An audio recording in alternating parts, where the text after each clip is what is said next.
घर टूटने पर सबसे ज्यादा नुकसान उस औरत का होता है जो दूसरों की बातों में आकर अपना हंसता खेलता परिवार उजाड़ लेती है, लेकिन अंत में उसका कोई नहीं होता। शुरुआत में सब कुछ ठीक होता है, प्यार भी होता है, समझदारी भी, लेकिन फिर धीरे धीरे किसी तीसरे की बातें, किसी और की तुलना, किसी झूठे सम्मान की भूख रिश्तों के बीच जहर घोलने लगती है। कुछ औरतें इसी जहर में जीने लगती हैं। उन्हें लगता है कि अब वो किसी से कम नहीं। हर बात में सवाल, हर बात में ताना, हर बहस में खुद को सही साबित करने की जिद।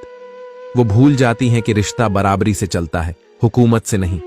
कभी माँ की बातों में, कभी किसी सहेली की सलाह में, तो कभी फोन पर देखे किसी रील की मॉडर्न सोच में वो अपनी असलियत खो देती है। फिर वो बहस नहीं करती, वो लड़ती हैं। वो बात नहीं समझती, वो थोपती हैं। और फिर एक दिन हर छोटी बात पर कहने लगती हैं, मैं अब और नहीं सहूंगी, मैं अपने रास्ते जा रही हूं, मुझे फर्क नहीं पड़ता। वो भूल जाती हैं कि रिश्तों को बचाने के लिए झुकना कोई हार नहीं होती, पर जिद और घमंड की आग में वो अपना ही घर जला देती हैं।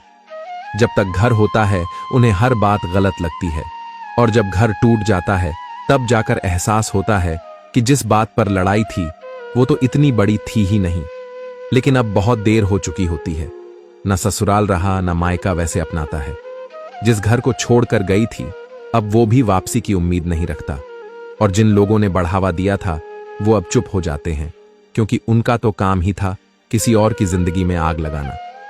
फिर एक दिन वही औरत दूसरों के बच्चों को स्कूल जाते देख रोती है, बाजार में पति पत्नी को साथ चलते देख सिसकती है, पर अब उस रोने की कोई कीमत नहीं होती, क्योंकि एक जिद, एक बहकाव, एक झूठा सेल्फ रिस्पेक्ट उसके सारे रिश्तों को निगल चुका होता है।